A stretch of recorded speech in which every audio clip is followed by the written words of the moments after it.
Hi everyone, this video is showing you how to subtract like fractions. If you're following along in McGraw-Hill, we are in Chapter 9, Lesson 3. So my previous lesson was adding like fractions, and it's going to be very similar to subtracting like fractions as far as following the steps, but now we're going to use a different operation. We're going to use subtraction. So here we go. Our first example is going to be 7/10 minus 3/10. So remember that the reason why this lesson is called like fractions is because the word like means that the denominators are the same. I love when the denominators are the same because that means you are working with the same whole, you're working with the same amount. So you can easily just subtract across. But the first thing you want to do is bring your common denominator, which is the 10, and put it in your answer.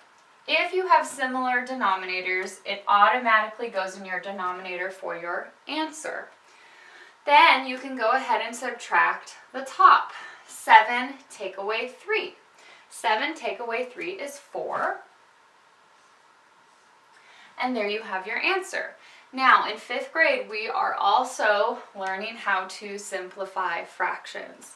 So my 4/10 is my answer, but I need to simplify it.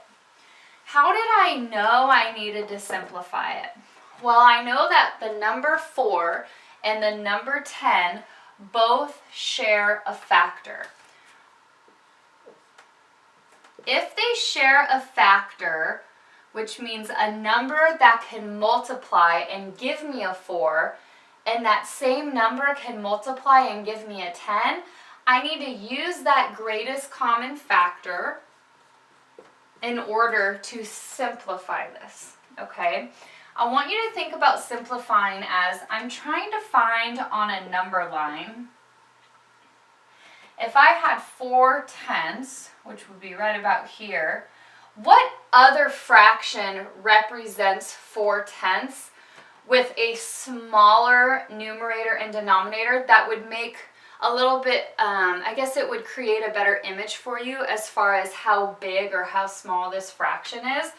On another number line with a different amount or a different denominator, what other fraction represents the same fraction as 4/10 if I had 4/10 of something?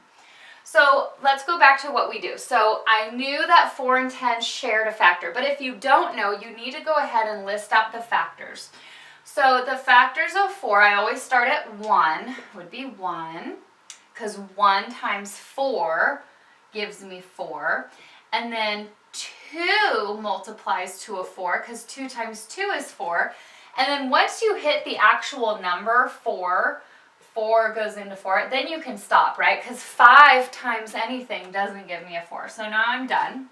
Now I need to list the factors of 10. So starting with 1, 1 times 5, or 1 times 10, is 10. How about 2? Yep. 2 times 5 is 10. So I list them out as I read out my math facts. 6, 7, 8, and 9 are all numbers that do not multiply together and give me a 10. So all my factors of both of the numerator and denominator are listed. What's the biggest one they share? It happens to be the 2. That's the biggest number out of all the factors that they have in common. That's why it's called greatest common factor. So what that means is we want to divide it by the greatest common factor, and that will give us our simplified fraction. So 4 divided by 2 is 2, and 10 divided by 2 is 5. So our actual simplified answer is 2/5. Now, our lesson today is more focusing on the steps to subtract like fractions, but I think you guys really got that down. I really want you to focus too on making sure you have the right answer. In 5th grade, the correct answer will always be simplified, okay? So what we're saying is that 4/10 is the same thing as 2/5, and I know that because I divided by the greatest common factor, and that will simplify your fraction. Let's go ahead and do another example.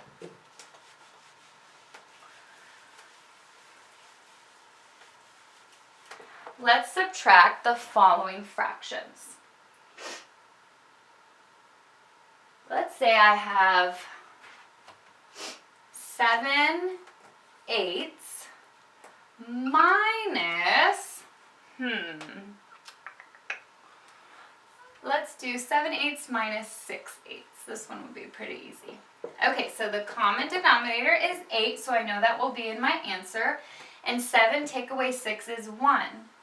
Now this is an example where your answer is already simplified because 1 and 8, the only factor they share is the number 1. So you're good to go. Let's see a different scenario. Sometimes you might have something like this. You might have 10/8 minus 2/8. And that's okay. This is called an improper fraction, and it's okay that you see that. You're still going to follow the steps and subtract. So bring over your common denominator and then subtract. 10 minus 2 is 8.